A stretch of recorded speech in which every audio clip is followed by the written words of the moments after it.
Hey guys, this is Preeti. Welcome back to my channel. दोस्तों, आज हम बात करने वाले हैं एक जापानीज हॉरर सेगमेंट के बारे में जिसका नाम है बी विथ मी। ये कहानी शुरू होती है दो बेस्ट ऑफ फ्रेंड्स के साथ, सू यंग एंड नाम ही। दोनों एक ही स्कूल में पढ़ते हैं, एक ही क्लास में। दिन में ज्यादातर समय एक साथ ही बिताते हैं दोनों।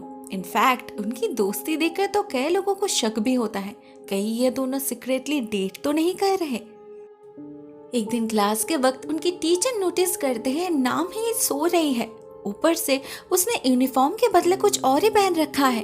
वो तो नाराज हो जाते हैं, काफी डांटते हैं नाम ही को, मगर सूयंग उन्हें ये कहकर शांत करती है कि नाम ही की तबीयत ठीक नहीं है, उसे बुखार है, इसीलिए उसने जैकेट पहना है। टीचर फिर भी नहीं मानते, उन्हें स्कूल खत्म होने के बाद अपने ऑफिस में बुलाते हैं। नाम ही काफी डर जाती है, पता नहीं अब क्या होगा।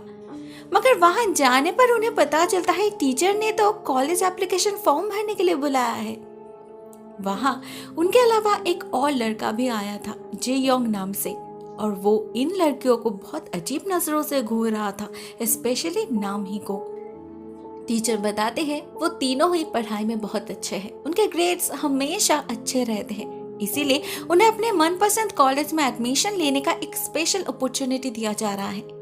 वो लोग एक्चुअल एडमिशन स्टार्ट होने से पहले ही अप्लाई कर सकते हैं, मगर उसके लिए उन्हें अपने फॉर्म के साथ साथ प्रिंसिपल का रेफरेंस लेटर भी सबमिट करना होगा, जो सिर्फ और सिर्फ किसी एक को ही मिलेगा। किसे मिलेगा वो तो प्रिंसिपल ही डिसाइड करेंगे, उन्हें बस अप्लाई करना है। सभी फॉर्म्स लेकर बाहर निकल आते हैं और जे योंग नाम ही पर कमेंट करने लगता है, जिससे हमें पता चलता है जे योंग नाम ही का एक्स बॉयफ्रेंड है। नाम ही उससे प्यार करती थी, मगर जे योंग बस टाइम पास कर रहा था। जब उसका मन भर गया उसने छोड़ दिया। इतना ही नहीं, इसके अगले सीन में हमें उनके ब्रेकअप का असली कारण भी पता चलता है। नाम ही प्रेग्नेंट है और इसके बारे में जानकर ही जे योंग ने उससे ब्रेकअप किया था। उसे कोई बच्चा नहीं चाहिए था, वो नहीं चाहता था स्कूल में उसका रेपुटेशन खराब हो। उसने नाम ही से कहा था अबॉर्शन करने के लिए, जो नाम ही ने नहीं किया। अभी पिछले कुछ दिनों से उसका बेली बम्प शो करने लगा है, इसीलिए सभी को लग रहा है कि उसने वेट पुट ऑन किया है। इवन जे योंग को भी यही लग रहा था। उनके नजरों से बचने के लिए ही नाम ही को इतनी गर्मी में भी जैकेट पहनना पड़ रहा है।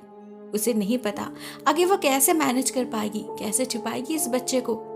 कभी कभी तो उसे बहुत टेंशन होता है। तब सूयंग उसे हौसला देती है, सिर्फ उसे पता है इस बच्चे के बारे में। उसने तो डिसाइड कर लिया है कि वो अपने दोस्त का साथ देगी आखिर तक।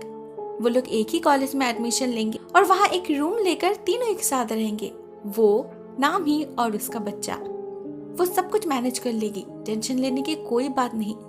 मगर उसके फ्यूचर का क्या? नाम ही तो हैरान हो जाती है उसके बातों से। वो इतनी केयरिंग है, इतनी प्रोटेक्टिव है। आजकल के जमाने में ऐसे दोस्त कहाँ मिलते हैं जो अपने बेस्ट फ्रेंड के लिए अपने फ्यूचर बर्बाद कर दे। देखते देखते और कुछ दिन बीत जाते हैं और एक दिन नाम ही नोटिस करती है सूयंग कुछ अजीब बिहेव कर रही है। वो यूजुअली उसे छोड़कर कहीं नहीं जाती, स्पेशली इन हालातों में, जबकि उसे पता है नाम ही की हालत कितनी नाजुक है।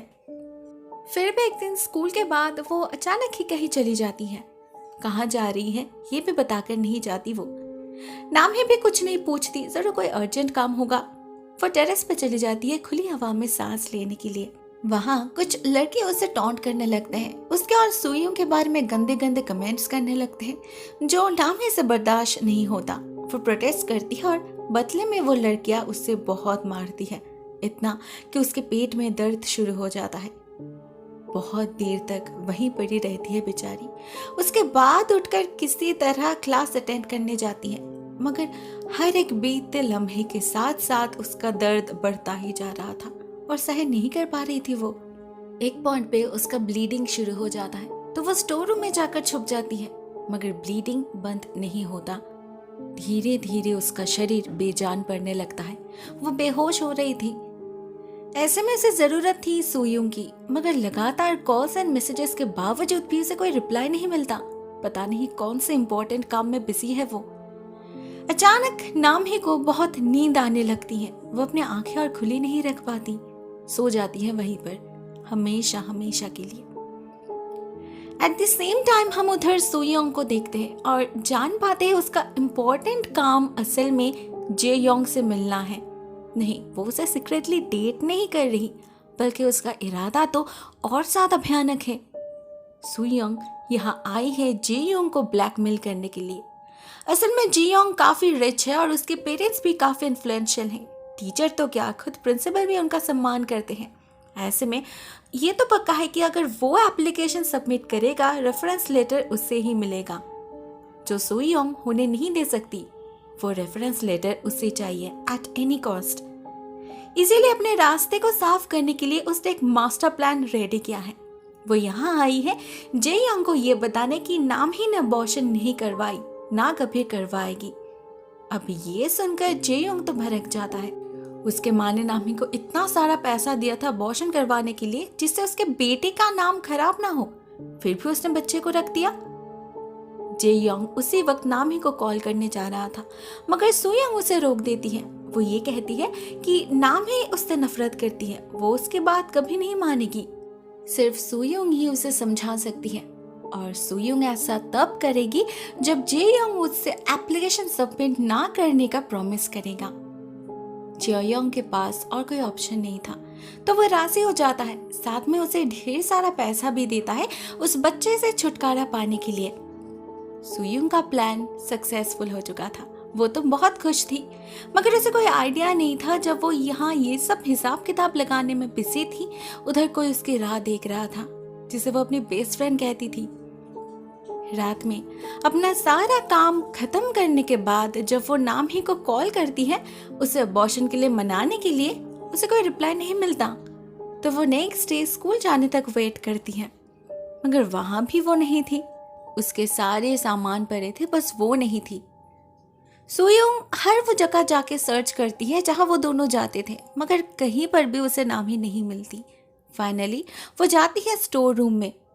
वहां घुसते ही सुयोंग को बहुत अजीब फील होने लगता है। किसी का अनसीन प्रेजेंस फील करती है वो। ऐसा भी लगने लगता है कि उसके पैर के नीचे कुछ चिपचिपा सा है, मगर देखने पर उसे कुछ नहीं दिखता। बहुत कंफ्यूज्ड हो चुकी थी वो। नामी ने ऐसा पहले कभी नहीं किया, कहाँ जा सकती है वो। उधर जे-योंग के साथ भी कुछ वियर्ड होता है। उसके आसपास अचानक से अंधेरा हो जाता है और उसे किसी का प्रेजेंस फील होता है।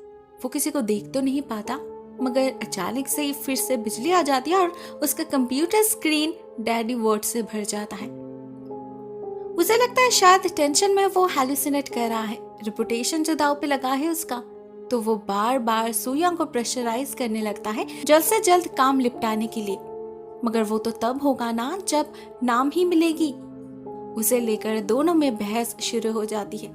सुयोंग पैसे वापस देने के लिए तैयार थी, मगर उसे रेफरेंस लेटर भी तो चाहिए।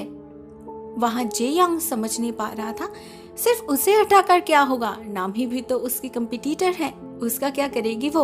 उन तीनों में सबसे ब्राइटेस्ट स्टूडेंट नाम ही है, तो अगर फेयर जजमेंट हो तो रेफरेंस लेटर उसे मिलने का चांसेस सबसे ज्यादा है। हाँ, ये बात सुयोंग को पता थी और इसलिए उसने प्लान में बना रखा है। वो प्लान सुनने के बाद जे-योंग तो हैरान हो जाता है और हम भी। वो जो कहती है उससे उसका ट्रू कैरेक्टर बाहर निकल आता है। हम समझ पाते हैं वो एक्चुअल में कितने सिनिकल है। वो कहती है कि वो स्कूल में सुयोंग की प्रेगनेंसी वाली बात फैला देगी और उसे नहीं लगता इसके बाद वो अप्लाई करने लायक रहेगी। मतलब उसके दिल में ये है, वो दोस्त के नाम पे धोखा दे रही है अपने बेस्ट फ्रेंड को। खुद जे-योंग उसके बातों से हैरान हो चुका था। मगर बात यही नहीं रुकती, दोनों में कहासुनी बढ़ने लगती है और एक पॉइंट ऐसा आता है जब ये हाथापाई में बदल जाती है। जे-योंग बहुत मारता है सोयोंग को और सोयोंग उसके हाथ से बचने के लिए उसके पैर में एक पेन घुसा देती है। फिर भी जे-योंग उसका पीछा नहीं छोड़ता। उन्हें ख्याल नहीं रहता वो लोग टेरेस के बिल्कुल साइड से गुजर रहे हैं, एक बहुत ही नैरो पैसेजवे से, जहां से सोयोंग तो गिरते पड़ते गुजर जाती है, लेकिन जे-योंग नहीं। वो बैलेंस नहीं रख पाता और टेरेस के रेलिंग से बहुत ही डेंजरसली लटकने लगता है। सोयोंग ही सिर्फ उसकी आखिरी उम्मीद थी, आसपास और कोई नहीं था। पूरा स्कूल बिल्डिंग ही खाली हो चुका था तब तक, तो उसे मजबूरन सोयोंग से ही मदद मांगना पड़ता है। लेकिन सोयोंग उसकी कोई मदद नहीं करती वो बस देखते रहती है और कुछ देर बाद जेयोंग का शरीर जमीन से जब टकराता है उसकी आवाज भी सुनती है वो, मगर करती कुछ नहीं। टेंशन और एक्साइटमेंट में उसकी तबीयत भी खराब होने लगी थी, तो वो भागती है वॉशरूम की तरफ, मगर वहां तब कुछ और ही चल रहा था। कुछ लड़कियां तब भी स्कूल में थी और वो लोग मिलकर बहुत देर से एक दरवाजा खोलने की कोशिश कर रहे थे बाथरूम में, जो अंदर से लॉक्ड था। पानी की आवाज भी आ रही थी, मगर बहुत बुलाने पर कोई बाहर नहीं निकल रहा था। जैसे सुयुंग आसपास आ पहुंचती है, वही दरवाजा अपने आप ही खुल जाता है और अंदर की हालत देखकर सभी डर के मारे भाग निकलते हैं। सुयोंग को इसी बाथरूम से फोन की रिंग सुनाई देने लगती है, तो वो अंदर जाती है और अंदर उसे मिलता है नाम ही का फोन। साथ में उस जगह की हालत देखकर वो भी चौंक जाती है। वहां हर जगह खून लगा था, फ्लोर पे, दीवार पे, सीलिंग पे। ऐसा लग रहा था जैसे खून की बारिश हुई होगी। अचानक पूरे कमरे में बच्चे की रोने की आवाज गूंजने लगती है। कोई सुयोंग को बुलाने लगता है। सुयोंग से और सहन नहीं होता, वो भागने की कोशिश करती है मगर गिर जाती है और उससे सामने दिखती है नाम ही की आत्मा। नहीं, वो सुयोंग को डराना नहीं चाहती थी, ना उसके दिल में कोई नफरत थी। वो तो बस सच्चाई बताने आई थी, उसे एहसास दिलाने आई थी कि उसके पीठ पीछे इतना कुछ करने की जरूरत ही नहीं थी, क्योंकि वो अगर एक बार कह देती तो नाम ही खुशी खुशी पीछे हट जाती, क्योंकि उसके लिए सुयोंग इस सब से कई ज्यादा इम्पोर्टेंट है। उसकी तरह दोस्ती के नाम पे उसने मुखौटा नहीं पहना था, ना उसके दिमाग में एक बार के लिए भी उससे compete करने का ख्याल आया। वो तो बस साथ रहना चाहती थी, जो अभी वो रहेगी हमेशा हमेशा के लिए। फिल्म के एंडिंग में हम नाम ही को अकेले बैठकर अपना एप्लीकेशन फॉर्म भरते हुए देखते हैं। हाँ, अभी उसका और कोई कंपटीटर नहीं है। रेफरेंस लेटर श्योरली उसे ही मिलेगा, मगर फिर भी वो खुश नहीं थी। उसके दिल में वो सुकून नहीं था। एक गिल्टी फीलिंग अंदर ही अंदर उसे खाई जा रही थी। उसके कारण 2 इंसान की मौत हुई थी। भले वो डायरेक्टली रिस्पॉन्सिबल नहीं थी, मगर फिर भी इन्हें वो कैसे भुला पाएगी। उसे पछतावा भी हो रहा था कि उसने नामी का साथ छोड़ा। वो तो बस साथ रहना चाहती थी ना। बिल्कुल ही इनोसेंट थी वो, सभी ने उसे धोखा दिया। आखिर उसकी तो कोई गलती ही नहीं थी। कुछ ही देर में सुयोंग को एहसास होता है और वो अकेली नहीं है, नाम ही है उसके साथ। भले वो कॉलेज नहीं जा पा रही है, मगर सुयोंग जा रही है, यही उसके लिए एनफ है। वो खुश है। वैसे भी अभी जहां सुयोंग जाएगी, नाम ही भी जाएगी उसके साथ। लेकिन क्या सुयोंग से यह कांस्टेंट कंपनी सहन होगी? God knows. दोस्तों, ये कहानी यहीं पर एंड हो जाती है। ये एक फ्रेंडशिप की कहानी है, साथ में बिट्रेयल की भी। इंसान अपने इंटरेस्ट के लिए कितने नीचे तक जा सकते हैं, ये उसी के बारे में है। मुझे तो कहानी बहुत ही अच्छी लगी। हाँ, नामिक के साथ बुरा हुआ, उसके बेस्ट फ्रेंड ने, उसके लवर ने उसे धोखा दिया, लेकिन अभी वो अपनी रिवेंज अपने तरीके से ले रही है, द मोस्ट नॉन वायलेंट तरीके से। I like it. आपको ये वीडियो कैसी लगी? Write down in the comment section. आज के लिए बस इतना ही दोस्तों। Thank you so much for watching this video. बहुत जल्द मिलते हैं किसी और नई वीडियो के साथ। तब तक के लिए टेक केयर। टाटा।